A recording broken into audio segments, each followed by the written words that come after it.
témoignage. On a la chance d'avoir ce matin Marthe Ndé. Marthe Ndé est une Camerounaise. Elle a vécu l'enfer à Dubaï. Elle a vécu l'enfer à Dubaï. C'est malheureusement le quotidien de beaucoup d'Africaines qui ont fait miroiter un avenir radieux et qui finalement deviennent des esclaves, parfois des esclaves sexuels, et vivent dans des conditions terribles. Alors ce matin, elle est avec nous sur le plateau. Âme sensible, bien vouloir vous abstenir. Elle nous fera un témoignage. Je la rejoins tout de suite. Bonjour Marthe et merci à vous d'avoir accepté l'invitation. Je vous fais la bise. Comment allez-vous? Ça va. Voilà. Alors vous revenez de Dubaï. Vous êtes parti du Cameroun pour Dubaï et on vous promotait le ciel et la terre à Dubaï, mais finalement, au bout de quelques jours, tout cela s'est transformé en cauchemar. Est-ce que vous pouvez nous raconter votre histoire, Marthe? Oui, ça a commencé par quelqu'un qui m'a donné le contact d'un monsieur qui est à Dubaï, un arabe. Et c'est de là où tout a commencé. J'ai fait mes papiers et j'ai payé tout ce que il fallait pour voyager. Étant arrivé de là, le monsieur est venu me prendre et voilà où mon enfer commence. Le premier jour, il me fait comprendre d'appeler toute ma famille et convaincre ma famille que je suis bien arrivée. Je l'ai fait, mais le lendemain, c'était une autre chose. Alors, vous êtes allé à Dubaï faire quoi concrètement? Est-ce que vous avez une formation ici au Cameroun? Qu'est-ce qui vous a motivé, vous, à partir à Dubaï? Oui, c'est que je n'avais pas de travail. Et j'ai un niveau bac anglophone et j'ai fait l'hôtellerie. Et après ça, tellement je cherchais de travail, rien. Quand j'ai eu cette occasion, je me suis lancée et je partais là travailler comme secrétaire personnel au monsieur de l'arabe. Bon, arrivé là, étant là-bas, j'ai commencé à travailler pour lui, mais je me suis rendu compte que quand j'ouvrais ses mails, il était en train de dire aux filles de venir travailler pour lui. Mais ce n'était pas ce qu'on faisait. Ce qu'on faisait, c'était qu'il vendait des filles dans des maisons, comme prostituées, comme des esclaves. Surtout moi, j'avais que 2 heures de repos. Toute la journée, je dois travailler, je dois faire tout ce qu'il me demande et abuser de moi sexuellement.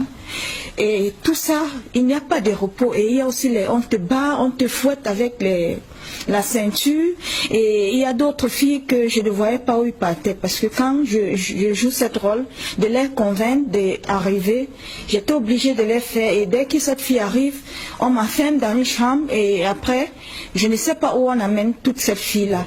Et c'est comme ça que la vie n'était pas facile.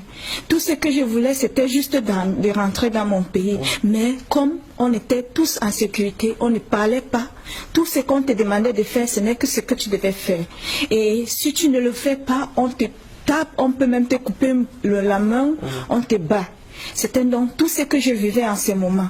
Mais je n'avais pas moyen de sortir de Alors, là. est-ce qu'il a récupéré votre passeport quand vous êtes arrivé à Dubaï? Quand vous êtes arrivé, il vous a bien accueilli, on a récupéré le passeport? Oui, dès l'aéroport, il a pris mon passeport. C'est la première chose quand il prend, quand il vous salue.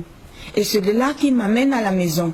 Et quand il m'a amené à la maison, le premier jour, ils m'ont présenté une chambre pour que je dorme.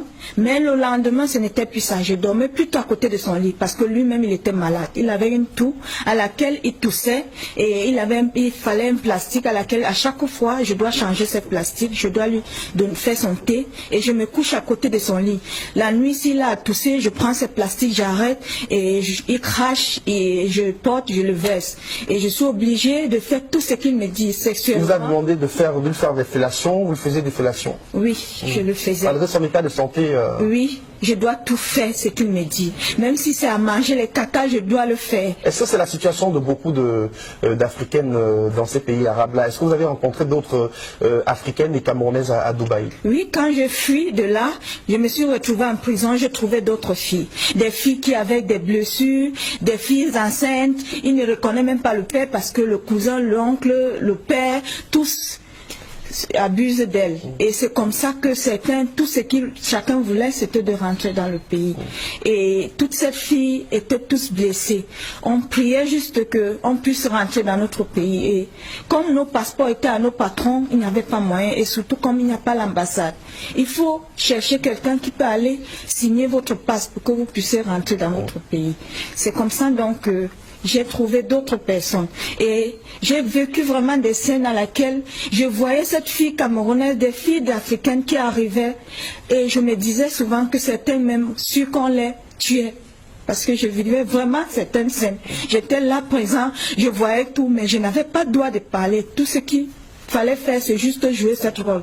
Ou non, moi aussi, je dois mourir. Donc dans cette société arabe-là, il n'y avait aucune considération pour vous, les Africaines, vous étiez totalement maltraitées, exploitées sexuellement. On parle même d'autres filles aussi qui sont obligées de se livrer à la prostitution aussi. Oui, oui, oui. Là, c'est même normal. Ce qui est même plus, c'est celle à laquelle on vous oblige à faire des sexes dans des choses que vous ne connaissez même pas. Sexuellement, vous Ce qui a été votre cas. Oui. Vous avez passé le temps à faire une fellation à votre maître qui lui était pas en santé du tout. Oui.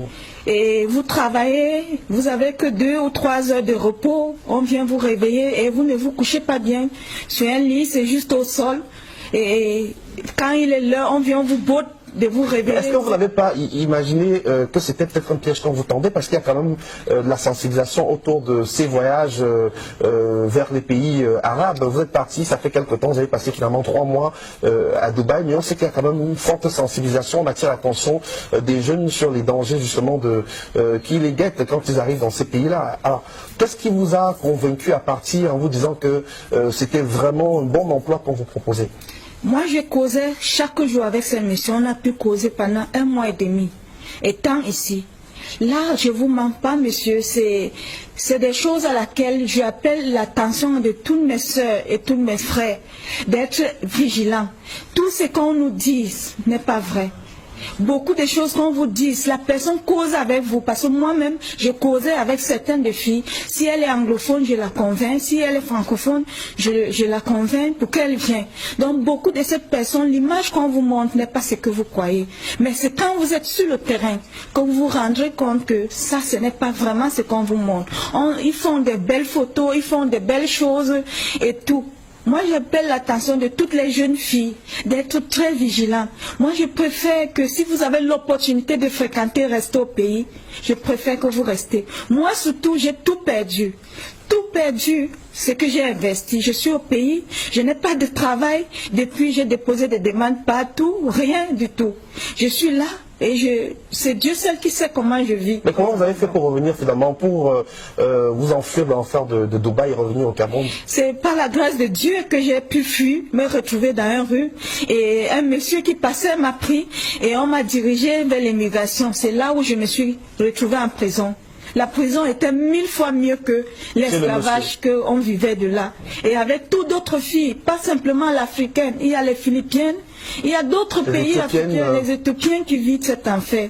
En prison, on ne vous autorise pas de fumer parce que si j'avais cette opportunité de fumer, je suis sûre qu'une de nos sœurs n'acceptera pas aller dans ce pays. Mais il nous privilège de tout.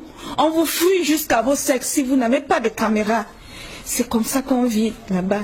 Je demande à toutes les gens de bonne volonté s'ils peuvent m'aider, même à avoir juste un travail. Vous avez quel profil? Vous avez un baccalauréat? Oui, un bac NDC Advanced Level. Advanced Level. Et j'ai aussi fait une formation en hôtellerie.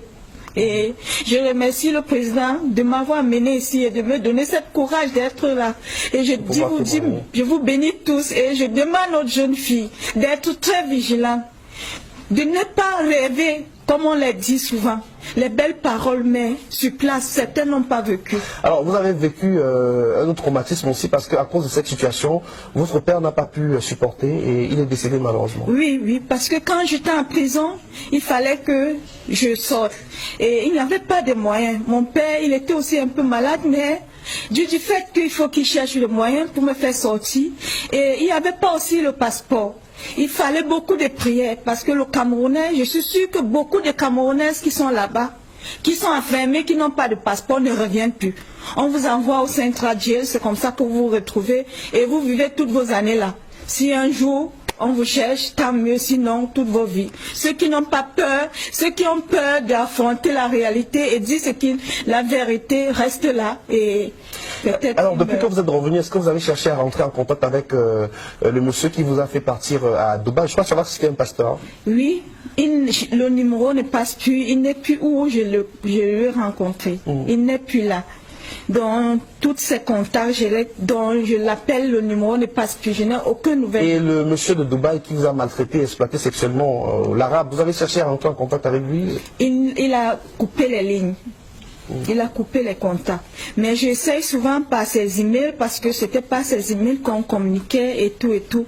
Mais c'est comme si quand il est maintenant très vigilant avec ce qu'il fait. Il y a beaucoup de Camerounaises dans cette situation-là à Dubaï? Oui, il y a beaucoup de Camerounais. Il y a ceux même que j'ai même, comme je causais français et l'arabe ne causait pas français, j'ai essayé de convaincre certaines de cette fille qui causait l'anglais, un français, de ne pas venir, que ce n'est pas vraiment un vrai rêve. Et certains d'eux ont accepté, certains se sont représentés et j'étais obligée de le faire. C'est tout ce que je pouvais faire pour puisse survivre et rentrer au pays. Merci pour votre témoignage. Restez avec nous sur le plateau, Marthe.